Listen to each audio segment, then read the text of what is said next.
Deus, nós te agradecemos por mais esse momento de contato com este grupo para agradecer as bênçãos de cada dia, as bênçãos recebidas, não porque nós merecemos, mas porque, pela graça de Deus, que está sempre nos guiando e nos orientando. Dá-nos saúde, alegria pela vida, continuemos a ser luz para as pessoas que nos procuram, que nos olham e que estão conosco. Guarda-nos durante esses minutos e obrigado pela Santa Ceia que vamos tomar hoje e agradecer também toda a glória desse mês de abril, que tivemos problemas, fomos passando e hoje somos vencedores, depois de anos tão aflitivos. Obrigado por esta turma que está procurando o seu caminho e a verdade, a vida. Amém. Amém. Amém, Vilma. Muito obrigada, viu? Então, nós vamos passar já para a Darlene a palavra e começar a nossa classe. Uma boa classe para todos nós. Bom dia para todo mundo. Aqui a gente já se conversou um pouquinho, né? O pessoal agora de fora também. A gente tem a nossa lição hoje, de número 6, que o título, então, é Salvação e Novo Nascimento. A ideia dessa aula é que a gente apresente, então, o que é o conceito, a doutrina, né? De novo nascimento. Essa que é a ideia principal desta lição, né? E a gente tem, então, como texto da lição, citado na lição, como texto base, 2 versículos do profeta Ezequiel. Tá? Desculpa, eu estou procurando no celular, eu preciso dele. Ah, tá bom. Acho que por aqui não. Bom, nós temos, então, 2 versículos do profeta Ezequiel, que, na verdade, falam quase a mesma coisa, tá? Eu queria, então, que a gente desse uma olhadinha no Ezequiel 11, o versículo 19.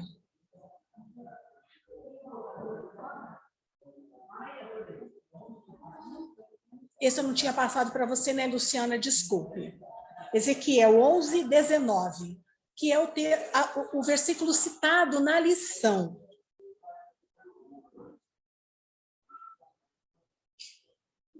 Deu aí? Sim. Rosa, você pode ler para a gente? Eu achei. Ah, tá bom. A Luciana já achou aqui, eu vou ler aqui, então. E lhes darei um só coração, e um espírito novo porei dentro deles. E tirarei da sua carne o coração de pedra, e lhes darei um coração de carne. Vamos lembrar que o Ezequiel foi um profeta no tempo do exílio, né? Ele foi para o exílio da Babilônia, junto com a família dele, logo na primeira leva, quando a Babilônia invadiu Jerusalém.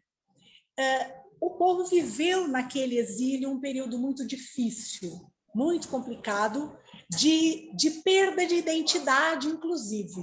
Eles foram extremamente explorados de diferentes formas, né? Trabalhavam duro, evidentemente, não é? A situação de guerra que até a gente percebe hoje com a situação lá na Ucrânia, e a gente percebe a situação que podia ser há muitos anos atrás, então, essas questões, né? Nós estamos falando de 560 antes de Cristo, 570 antes de Cristo, né? Diante dessa situação, o povo, evidentemente, era extremamente explorado, sofria muito, e o nosso texto o texto da nossa lição, inclusive, diz assim, né? A morte estava no coração do povo, a morte social, a morte espiritual e a morte da esperança. Ezequiel 11, 19. Isso. Que está falando, então, a profecia do Ezequiel para esse povo foi: eu darei a vocês, um coração novo. Está chegando mais gente aqui? Oi, bom dia. Para apresentar Wagner e E vizinho lá da igreja de Limeira também. Tá, ok. É um casal lá de Limeira, então, que está chegando conosco aqui hoje na nossa classe. Isso. Bom, o Ezequiel, então, profetiza para esse povo, tentando dar a esperança de uma nova vida para aquele povo que estava sendo explorado. E tinha, então, na linguagem da lição, que eu achei muito apropriado, né? Vivendo a morte do coração, porque era uma morte social, uma morte espiritual e uma morte da esperança. Nada a ver com nossos dias, né? Mas, enfim. Gente, a questão é que o Ezequiel começa a colocar aquilo que a gente depois vai perceber no restante do texto dele, e inclusive faz lembrar muito aquela imagem que a gente conhece, nós não precisamos ler, do Ezequiel 37, que é a imagem do vale de ossos secos, né? Então ele vê diante daquela desolação a possibilidade de que Deus restitua naquele povo, primeiro, um coração de verdade. Um coração, né? Para começar. Então, a unidade do povo outra vez, no sentido de que retome o caminho da esperança, da vida naquele povo. Tá? Essa imagem, né? Esse tema, então, que pega lá da profecia do Ezequiel, é trazido na nossa lição como tema para a gente poder, a partir daí, discutir o que significa novo nascimento. Mas como a verdade, a doutrina do novo nascimento aparece na Igreja Metodista através de um sermão do Wesley, né, o sermão 85, que fala do novo nascimento. O título do sermão é Novo Nascimento. Depois eu até posso colocar no nosso grupo lá o texto do sermão, não é muito comprido, e é outro daqueles sermões que dá para a gente ler sem grandes dificuldades, porque o Wesley tem alguns sermões que são mais difíceis, né? Mas alguns são mais simples da gente ler. O 85 é um deles. E o Wesley trabalha muito esse tema do novo nascimento. Então, nesse sermão, tentando explicar para as pessoas o que significa. E o Wesley usa para esse sermão como tema o texto básico, aquele mais clássico que a gente pensa quando fala em novo nascimento, que é a conversa de Jesus com Nicodemos, né? Então, o João 3. E eu pedi para a Luciana colocar aí para a gente, então, para facilitar, o texto João 3, que eu queria fazer alguns destaques só, e a gente nem precisa ficar procurando muito. Se quiserem pegar na Bíblia e deixar aberto o João 3, né? A conversa de Jesus com Nicodemos, então. E aí eu vou destacar só alguns versículos para a gente ter a lembrança, né, dos importantes aspectos desse. Eu queria destacar primeiro assim, aquela conversa do Nicodemos, o Nicodemos vai procurar Jesus, né? E ele já começa perguntando outra vez como é que é essa história, o que vocês estão, né? Qual que é realmente. O Nicodemos estava em dúvida com relação ao novo nascimento, assim como a gente às vezes fica, né? E aí, então, Jesus começa respondendo para ele: quem não nascer da água e do Espírito não pode entrar no reino de Deus, né? No versículo 5. Seguindo ali, o que é nascido da carne é carne, e o que é nascido do Espírito é Espírito. Não te admires de eu te dizer, importa-vos nascer de novo. O vento sopra onde quer, ouves a sua voz, mas não sabes de onde vem, nem para onde vai. Assim é tudo que é nascido do Espírito. Jesus começa aqui dando um toque a respeito de que, olha, o que você está querendo saber não tem como eu te explicar com provas concretas. É o vento que acontece. É como o vento. Você só sente o efeito. Então, Jesus está dando um recadinho também para o Nicodemos, que era um homem da lei, não é? Ó, não é através da circuncisão, não é através do batismo, porque os judeus, né, para quem se convertia ao judaísmo, sem ser de uma família judaica, o que precisava? Ser batizado e ser circuncisado. Não são esses sinais visíveis que fazem da gente um novo ser. Né? Jesus está falando, é como o Espírito, é o efeito. É o efeito. Mais uma coisa que Jesus vai citar, que a gente queria destacar, então, nessa conversa com Nicodemos, lá no texto de João. No versículo 14, João 3,14, né?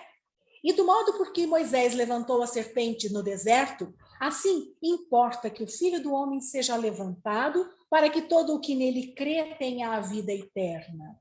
Porque Deus amou o mundo de tal maneira que deu seu Filho unigênito para que todo que nele crê não pereça, mas tenha a vida eterna.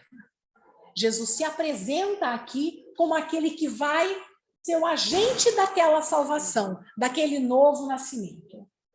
E no final, então, ele termina ainda, porque Deus amou, porquanto Deus enviou o seu Filho ao mundo, não para que julgasse o mundo, mas que o mundo fosse salvo por ele.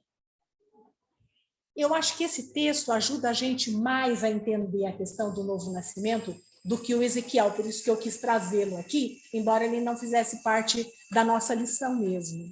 Além disso, aqui fica também evidente o que a lição coloca na sequência, inclusive, que é aquela questão da doutrina da graça, que é uma das mais importantes no metodismo, na verdade, talvez das mais importantes mesmo, né, que segura muito o metodismo, e que, então, a gente já trabalhou outras vezes aqui em aula, né? Só para lembrar, faz um ano e um mês que eu dei uma aula sobre graça, nessa classe, inclusive, né? E a gente viu, então, a graça preveniente, a graça justificadora e a graça santificadora. Essa aqui é a doutrina que o Wesley estabeleceu para nos ajudar a entender. Não é que é uma coisa fixa, não é que é uma coisa, né, verdade pura. É simplesmente para nos ajudar a compreender esse fenômeno do novo nascimento. Como é que a gente começa, então?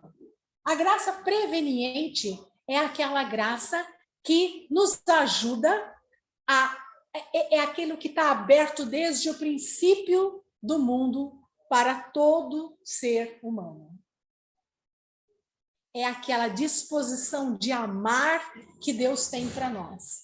Quando Deus criou o ser humano, ele criou a sua imagem com a possibilidade, então, de ter todo o acesso a ele, mas também com o livre-arbítrio, que nos possibilitava decidir que não quero. E com não querer, quando o homem decide não querer, ele, então, morre.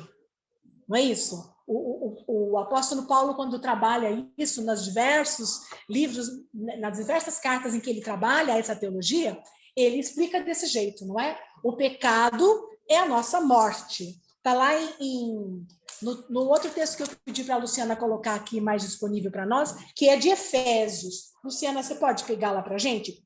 Nós podemos aqui pegar o Efésios 2, de 1 a 10, por favor. E eu vou destacar aqui, é um texto bastante conhecido também, mas é onde o Paulo, eu acho que dos textos onde o Paulo trabalha de maneira um pouco mais compreensível isso, porque o Paulo também era mestre e escreveu uns negócios meio complicados, né?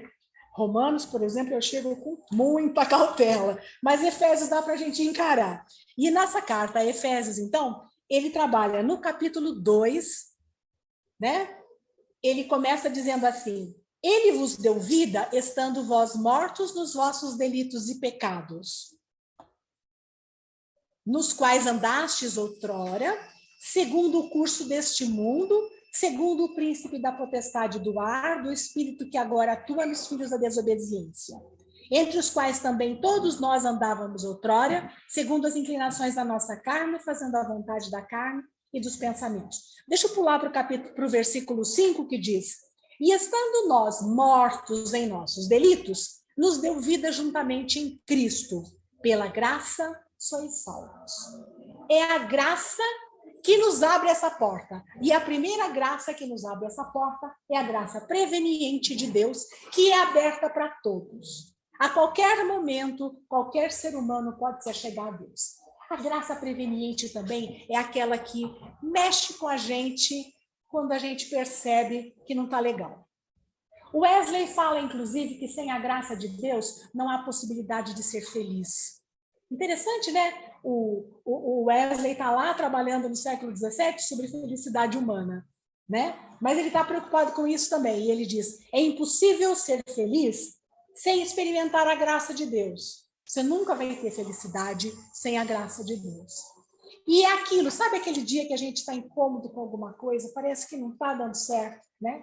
É essa graça que nos faz perceber que nós não estamos bem e precisamos de Deus. O Rubem Alves falava que a gente tem um buraco, né? Todo mundo tem um buraco que precisa ser preenchido e é a graça preveniente de Deus que nos mostra que a gente está precisando de Deus, né?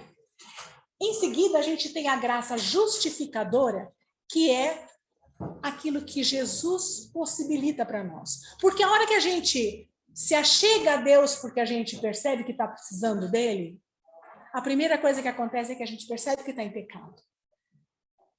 Não é? Eu me lembro muito da ordem do nosso culto, não é? A adoração vem em seguida a confissão. A gente encontra com Deus e se embevece, e em seguida a gente percebe que não sou digno. Quem sou eu? E é então que vem a graça justificadora de Jesus Cristo, pelo seu sacrifício, que nos possibilita outra vez chegar até Deus. Só que isso não é suficiente ainda. É quando o Espírito de Deus age em nós que a gente começa o processo de experimentar a graça santificadora, que nós começamos esse caminho de santidade, então, de crescer no conhecimento, crescer na caminhada de testemunho e de saber realmente o que fazer, não é? Eu sempre me lembro daquele livro do Bonino, como é que chama mesmo? Ama e faz o que quiseres, não é? Que resume, então, quer dizer, se a essência de Deus é o amor, e o amor estava presente em nós até que a gente decidiu pecar, não é? A restituição desse amor pleno vai fazer a gente construir, né? Reconstruir a nossa vida espiritual no caminho da santidade. E aí, então, é o amor que nos conduz a isso. Tem aquela ilustração legal também de entender esses 3 momentos da graça, que é a da casa, né? Que tem a varanda da casa que todo mundo tem acesso, todo mundo conhece a varanda, né? É a graça preveniente de Deus. Todo mundo conhece, todo mundo sabe o que tem que ser feito, não é? A hora que você percebe que não está fazendo o que devia estar fazendo, é a graça preveniente que já agiu e a gente pisou na varanda. A graça justificadora é a porta da casa. É quando a gente, então, chega na porta e abre a porta porque percebe que Jesus possibilita a gente entrar de novo no convívio com Deus. E passear pelos cômodos da casa, conhecer a diversidade daquelas coisas que a casa oferece, essa, então, é a graça santificadora que vai fazendo com que a gente, dia a dia, caminhe esse caminho da santidade, da maturidade espiritual, do crescimento espiritual.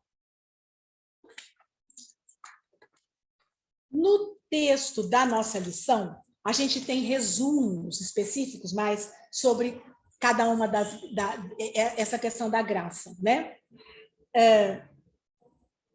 Mas primeiro a gente tem que lembrar que a graça é de graça. Ela é gratuita. A gente não precisa fazer nada. Ela já foi paga. E a graça, por definição, é amor. E o amor está lá eternamente, não é? É aquele Espírito de Deus que pairava sobre as águas desde a fundação do mundo. Não é? Esse amor está presente o tempo todo lá. O acesso a isso é gratuito. E todos nós temos acesso a isso. Em qualquer momento da nossa vida. Mas ela pode ser perdida também.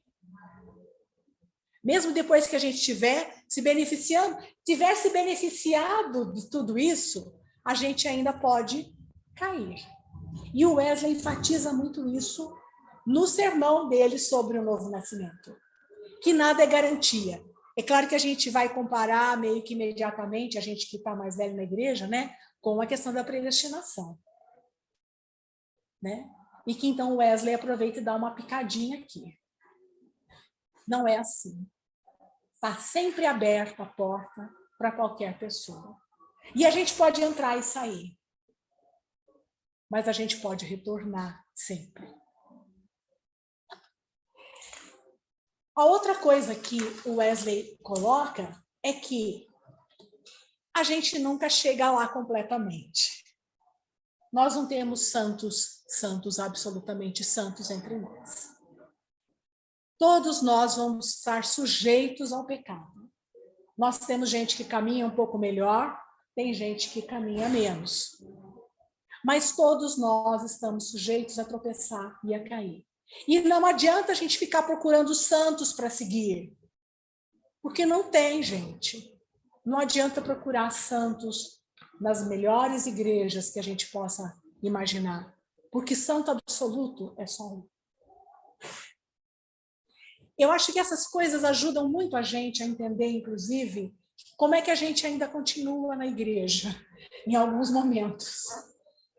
Porque quando a gente se escandaliza com certas coisas que acontecem, e ainda assim a gente permanece, é porque a gente tem essa consciência de que, se as pedras podem clamar, também pessoas que pecam podem pregar. Com seu testemunho, com sua vida, enfim. Tem coisas em todas as pessoas que a gente pode admirar e reconhecer ali a ação de Deus, embora em outros momentos ela esteja em pecado. Eu acho que isso... Oi? É o dom de cada um. É a diversidade de dons também, exatamente. Deus age de cada maneira, cada pessoa, e usa da maneira que ele quer. Usa até o povo. Isso. Tá, beleza, pode falar então. Então, só para complementar o que a professora está dizendo, que Deus usa as pessoas. Isso é o dom diversos que existe, cada pessoa diferente. Cada um é escolhido. Deus escolhe a cada um para um determinado fim. É Deus que escolhe as pessoas através do dom.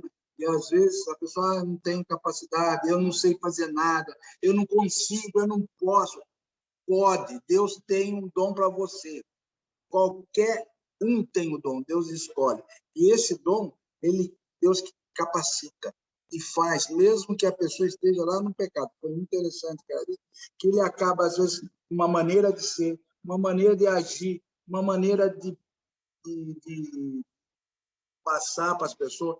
Até como aqui eu cheguei na escola dominical, a minha irmã querida, como é seu nome? Rosa. A Rosa veio trazer um café para mim. Eu fiquei imaginando o café. Isso é um dom que essa mulher tem. Deus te deu esse dom, Rosa. E esse dom é o dom do amor. Ela tem um amor no coração dela. Todas as pessoas chegam aqui, ela dá um café, dá uma bolagem.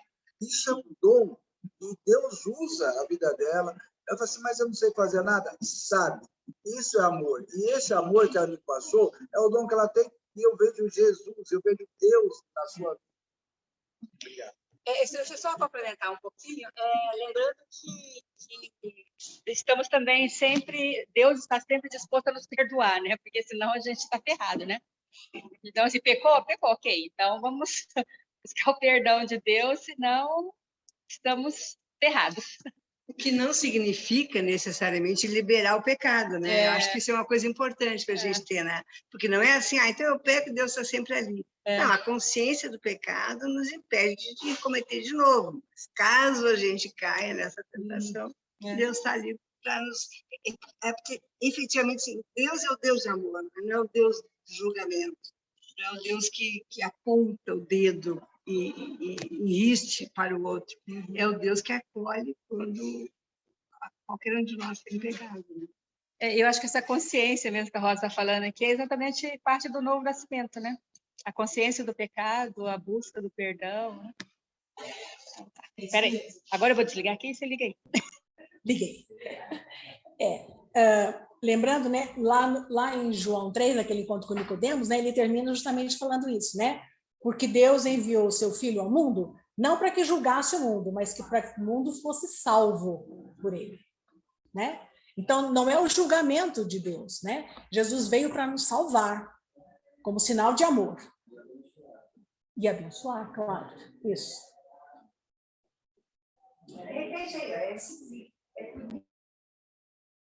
Que só alguns serão salvos. Isso. É por isso que nós cremos que só alguns serão salvos. Esse número, não cremos que existe um número fixo, né? E também nós não podemos imaginar e não temos nenhum controle sobre isso, não é? Isso, no outro texto que Jesus, interessante, né? Lá de finalzinho de Mateus, acho que Mateus 25, do grande julgamento, não é? Ele diz, né? Alguns vão ser salvos e a gente vai se espantar de ver, e outros, não é? Não serão salvos e a gente vai se espantar de ver. Não é nossa competência estar julgando, cada um. Hoje a pastora até falou isso, não é? Cada um é responsável por si mesmo nessa questão. E o caminho continua sempre aberto para cada um e para todos nós.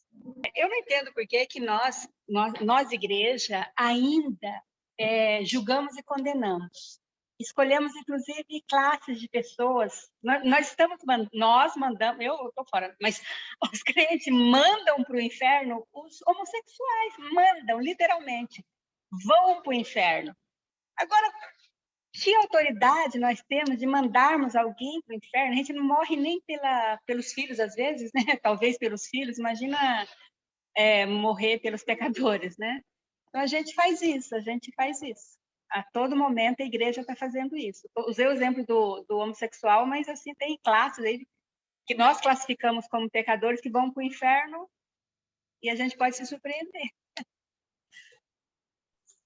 Quando eu era professora da classe de jovens, eu costumava dizer que uma coisa que eu nunca vou entender no amor de Deus é isso. Como é que Deus é capaz de amar aquele pecador tão pecador, ou pelo menos que eu acho que é o grande pecador. Na época, né, eu era o Saddam Hussein, mas era também o Bush, não é? E hoje a gente tem outros 2, 3 envolvidos numa guerra maluca aí, que o mundo inteiro está sofrendo, não é? E pensar que, gente, a gente acredita nisso, que Deus os ama também, não é impressionante isso? Não é? É o grande mistério do amor de Deus. Porque a gente já os teria, assim, mandado para o inferno. Eles e mais uns tantos lá, inclusive alguns denominados ministros de igrejas. Né? Mas não somos nós que decidimos, felizmente. Porque é o amor de Deus, é a graça de Deus que predomina e está aberta até o último instante, como o nosso irmão lembrou aqui, não é? Até o último instante está aberta a graça de Deus para quem se achegar, se arrepender e decidir nascer de novo, mesmo às portas da morte. Uma vez eu entrei na hora do almoço na minha casa, quando eu liguei a televisão repórter, ali eu moro em Limeira, e eu vi que o carro bateu, atravessou a avenida em Campinas e bateu de frente com o carro e uma pessoa morreu e a outra está muito ferida. E era minha tia. Era minha tia que estava naquela batida. A pessoa atravessou e foi. Bateu e morreu uma pessoa. Era amiga da minha tia. Eu vi aqui que está no hospital madrugada. Eu saí correndo, em 20 minutos eu estava no hospital. Que acabado de acontecer o acidente. E a pessoa que saiu, ele estava totalmente drogada, era uma pessoa que sempre estava no hospital, e faz isso aí, sempre está dando problema, é uma pessoa que faz isso, é conhecido de tudo, traficante, enfim, era um bandido, ele atravessou, pegou e matou uma das pessoas, que era a amiga da minha tia estava muito mal, eu cheguei no socorro, eu entrei, e eu vi esse rapaz, ele estava tudo tatuado, assim, era outro lugar, talvez, E ele falou assim, isso aí vai... Eu escutei a pessoa falar, isso aí vai para o inferno. Mas, de repente, entrou uma pessoa que está pregando no hospital. Essa pessoa entrou e foi direto falar com ele. E chegou e começou a falar de Jesus para ele. Ó, você está aqui, porque eu estou aqui porque Jesus me mandou aqui. E você está tendo uma oportunidade de entregar a sua vida ao Senhor e você vai ser salvo. E eu vendo aquela situação, e se você quiser, Jesus vai te dar essa oportunidade. Eu até me arrepio. Eu vi aquela cena, e ele, você quer entregar a sua vida para Jesus? Ele falou assim, eu quero entregar minha vida para Jesus. Levanta a sua mão, uma e a outra põe no coração. Ele entregou a vida para Jesus. E logo em seguida, ele morreu. E ele tinha passado da avenida, matou a amiga da minha tia tá toda, quebrou toda a cara, teve que fazer 4, 5 cirurgias.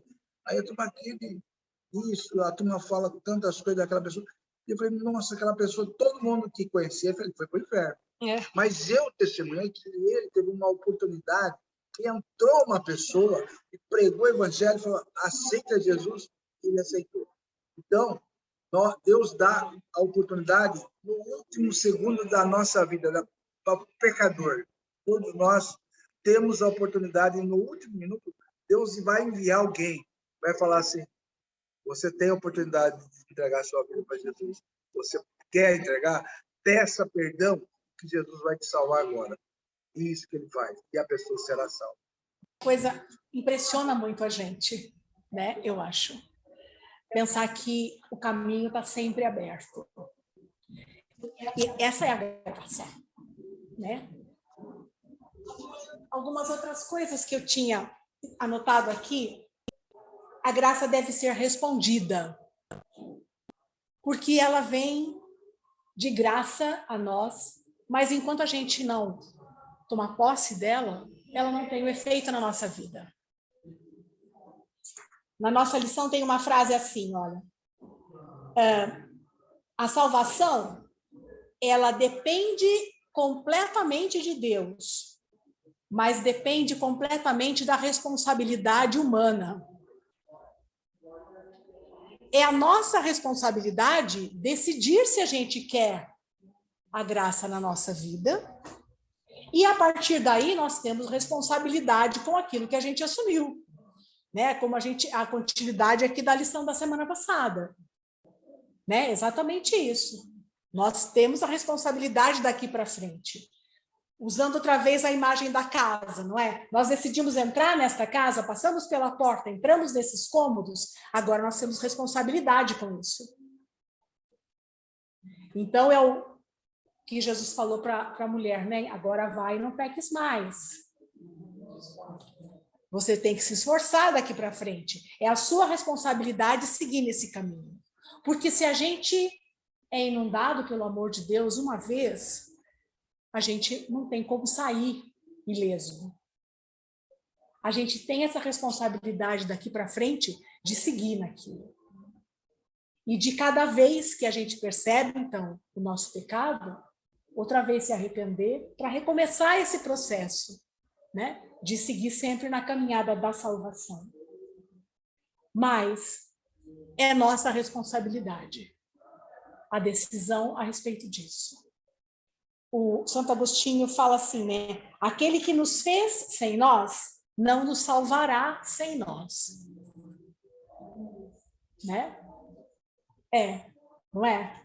Então, assim, exatamente, dá esperança. Nós fomos criados independente da nossa vontade, nós entramos nesse mundo independente da nossa vontade, mas a nossa salvação, de sermos outra vez imagem de Deus, não é? Voltando a algumas lições para trás lá, né? Para recuperar a imagem de Deus em nós, depende só da nós, é nossa responsabilidade.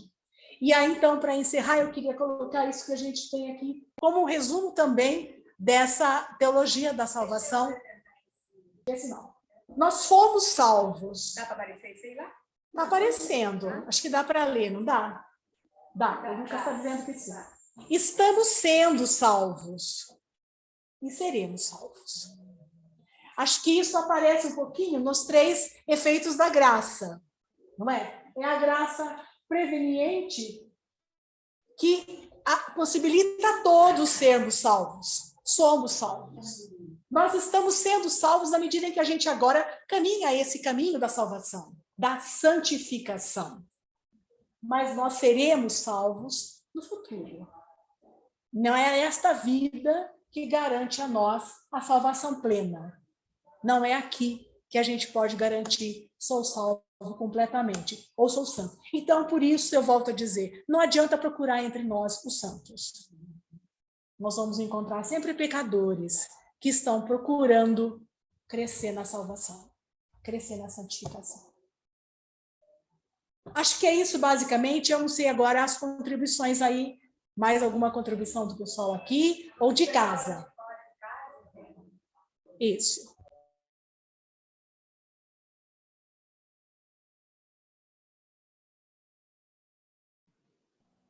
Oi. Estão me ouvindo? Sim. Eu queria dar, acho que apenas uma contribuição do jeito que eu penso, e acho que a Darlene, no final, ela... Lucas, espera um pouquinho que a gente não está te ouvindo, nós aqui do presencial. Só um minutinho que a Ivonete está checando aqui. Joia? Não? Pode ser? Joia. Bom, a Darlene aqui no final da aula, eu acho que ela chegou em alguma coisa que eu acredito. Na cruz, quando Jesus estava na cruz, e ele disse ao ladrão, a um deles, né, que hoje mesmo estarás comigo no paraíso, mas ele não proferiu nada para o outro, não houve condenação para o outro, né? E eu acho que nós, da igreja, a gente quer promover a salvação, mas a gente também quer promover a condenação. Né? Olha, esse grupo está salvo, tá? Né? Esse grupo que faz assim, mas quem não está, olha, não tem jeito. E Jesus, como nosso professor maior, didático de vida, ele não proferiu condenação na cruz. Ele proferiu salvação, né? E de uma forma assim, aí já é uma crença minha. Depois do último segundo da nossa existência, da nossa experiência aqui, o que vem depois? Eu acho que só tem um caminho. É uma vida de encontro com Deus, uma continuidade de encontro. O último segundo nosso aqui, claro, encerra algumas oportunidades, né, nessa vida, desse jeito. Mas depois do último minuto, é só um caminho também. Eu acho que não tem 2 caminhos depois, continua sendo um caminho. E eu acho que esse silêncio que Jesus teve na cruz, eu acho que dá uma deixa disso. Olha, hoje esse cara aqui escolheu, ele teve uma atitude, ele teve uma escolha. O outro não teve essa escolha, mas não tem condenação. Fica em aberto uma continuidade. E se a gente tentar seguir Jesus dessa forma, eu acho que também a gente não vai proferir condenação. É a minha visão da coisa. Continue em aberto, né? Muito bom, Lucas, obrigada. Lu? Oi, Darlene. Oi, pessoal. Queria te agradecer muito, Darlene. Essa aula foi muito esclarecedora. Eu já tinha ouvido sobre as graças e, assim, confesso que dessa vez é que ficou realmente bem entendida, assim, para mim. Então, queria mesmo agradecer, porque é espetacular. Gostei muito.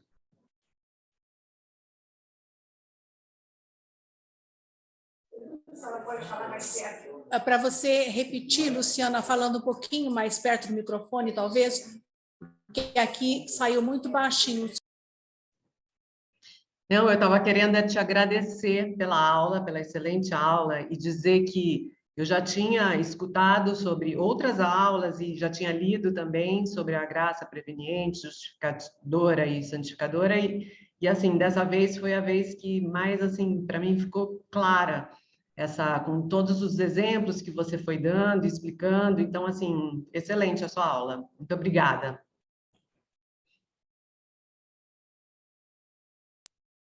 A Rosa. Só um minutinho, que a Rosa vai entrar aí. Não, você não vem aqui, Rosa. Bem rapidinho, é só dizer assim, ó, eu acho linda essa última. Não estava desligado. Vai, fala. Tá bem? Eu acho muito boa. Micro. Desliga e liga de novo aí. Microfone. Tá desligado? Ó, eu acho muito interessante essa. Vai lá, vai lá.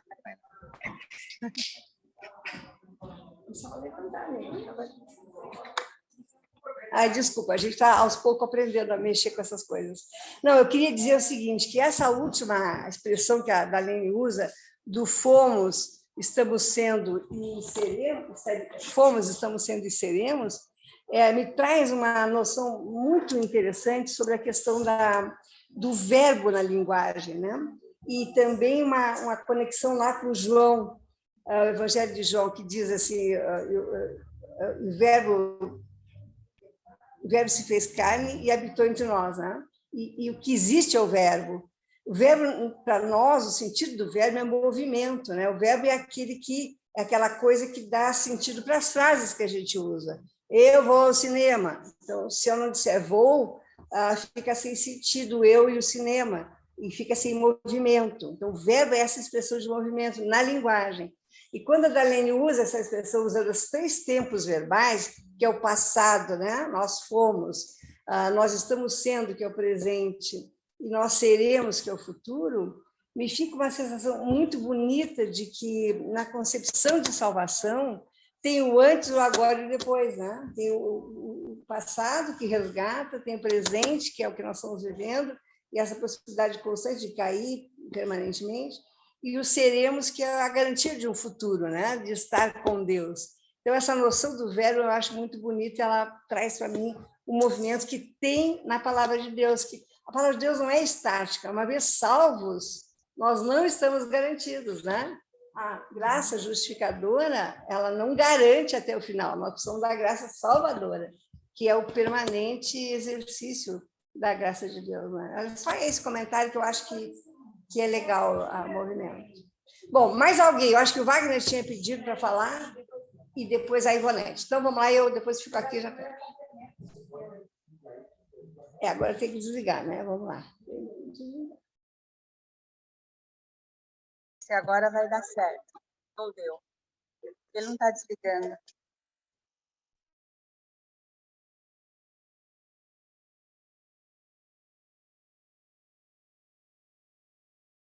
O Wagner, que é o nosso aluno novo aqui, vai falar para a gente. Estava dando para ouvir, viu? Agora, lá do lugar. Agora dá para ouvir? Não, só para me completar, dizendo, a graça é de graça. Quem tem fé recebe de Deus. Mas a responsabilidade que a Darlene falou, nós temos a responsabilidade de ajudar as pessoas. Nós que conhecemos a palavra de Deus e que temos Jesus Cristo como nosso Salvador, nós precisamos entender que temos essa responsabilidade. Não percam a oportunidade de pregar às pessoas que estão no fim da vida, ou em qualquer momento da vida, pregue. Nós temos essa obrigação, Deus, ir por todo mundo e pregar o evangelho a toda a criatura. Aquele que crê será salvo. Então, eu tive uma oportunidade, uma vez, também, depois daquela experiência que eu contei, meu tio foi para o hospital.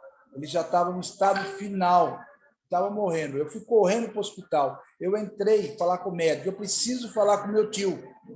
Ele falou assim, e ele já não ouve, ele não escuta, ele está falecendo, já está em estado final. eu preciso entrar. O médico me autorizou. Aí veio comigo e falou assim, mas ele não ouve, ele não faz nada. Mas eu preciso perguntar alguma coisa para ele, doutor. Eu preciso falar de Jesus. E eu cheguei ao lado da cama, ele estava parado, quieto, fechado. Eu falei assim, ó, preguei o evangelho, falei assim, ó, Jesus quer te salvar, Jesus quer ter isso. Comecei a falar. Você quer entregar a tua vida para Jesus? Você quer ir para o céu? Eu falei, se você quiser, erga a sua mão.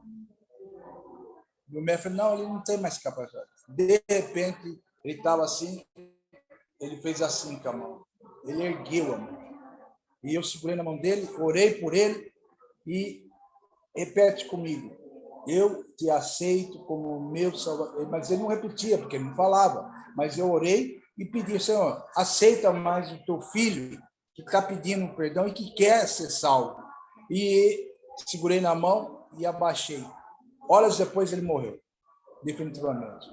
Então, nós temos a responsabilidade de levar, pregar e dizer a essa pessoa, entrega a tua vida que você vai ser salvo porque é de graça. Então, que nós não percamos a oportunidade a todo momento de pregar o evangelho às pessoas que precisam, que estão na vida final e que não aceitaram Jesus ou que não têm essa certeza ou qualquer outra oportunidade. Obrigado. Não, pode ir.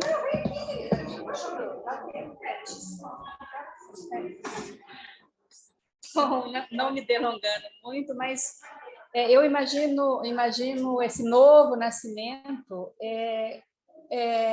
uma linha. Eu imagino uma linha que a gente tem no tempo, o nascimento e a eternidade. Né? Então, nós não decidimos o nosso nascimento, nós passamos um período, nós temos a oportunidade do novo nascimento, e esse novo nascimento, eu entendo que o que Jesus estava querendo dizer é que esse novo nascimento é nos tornarmos semelhantes a Jesus, no sentido de que aprendemos o que ele ensinou e vivemos conforme ele ensinou. Então, não é possível ter esse novo nascimento, na minha visão, sem esse aprendizado com Jesus. Então, Jesus perdoou, Jesus nos ensina a perdoar, Jesus falou que quem vai dar água, dá água para quem tem sede, é mesmo que dá água para Deus. Então, não há esse novo nascimento como se fosse um passe de mágica. Esse novo nascimento é um processo na nossa vida com o outro. É aquele ame e faça o que você quiser. Se não tiver esse ame conforme que Jesus ensina, as ações que Jesus nos ensina, não tem um novo nascimento. Então, é isso que eu imagino. Posso estar errada também, de repente vocês me convencem ao contrário. Tem que vir aqui.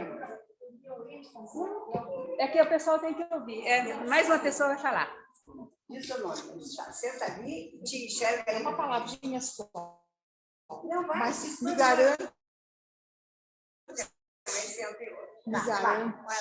Olha, para mim, este futuro, este verbo futuro me faz forte.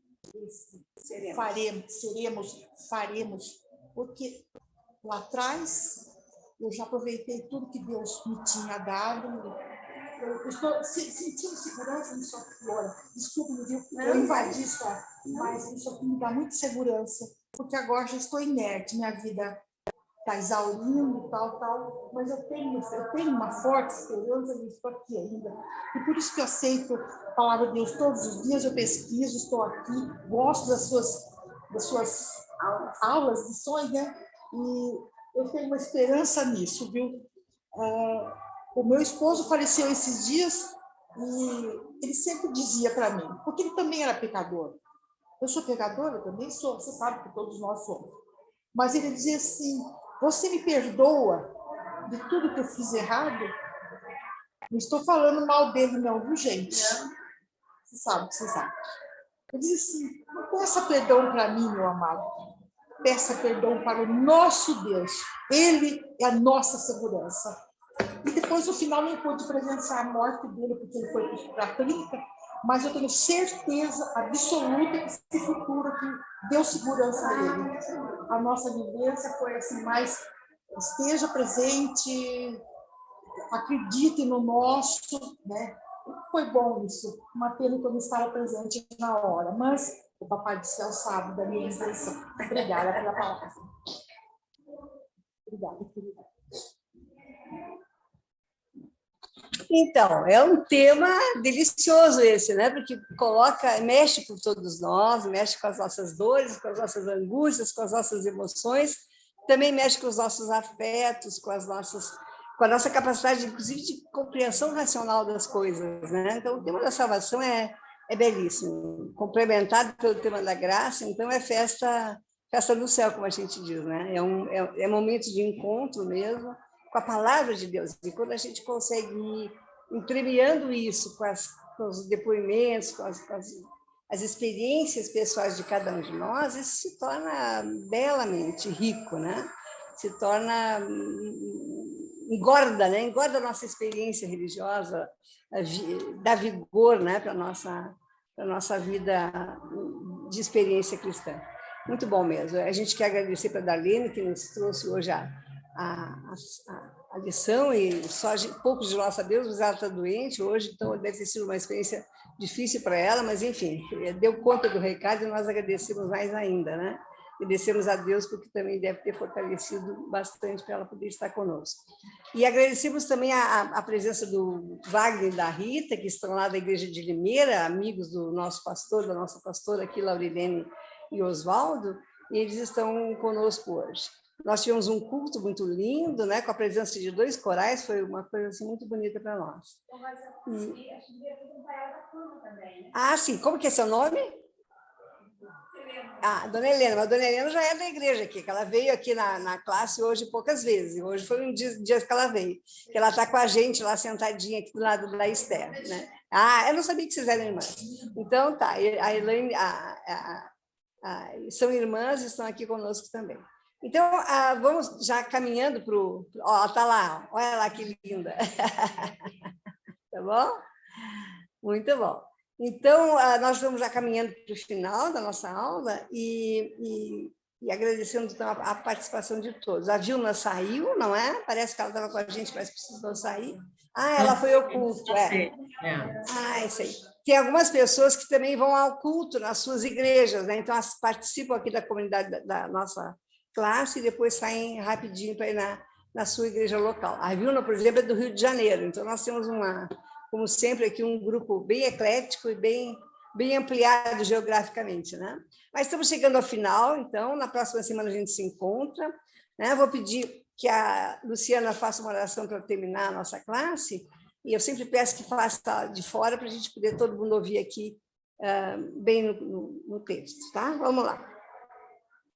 Senhor nosso Deus e Pai, nós te agradecemos por mais esse momento de grande aprendizado da Tua Palavra, ó Pai. Como é bom estarmos reunidos, aprendendo cada dia mais sobre Ti, ó Pai. Te agradecemos também pela vida de cada pessoa que está aqui hoje, tanto no online quanto presencialmente, e também te pedimos por aquelas pessoas que não puderam estar hoje com a gente. Fica conosco durante essa semana, que possamos estar sempre em comunhão contigo, ouvindo de ti, ouvindo a tua palavra e nos colocando à sua disposição para o trabalho, para o seu trabalho, Pai. Em nome de Jesus, amém. Amém. Então, uma boa semana para todo mundo, que Deus nos abençoe e nos guarde. Até a próxima.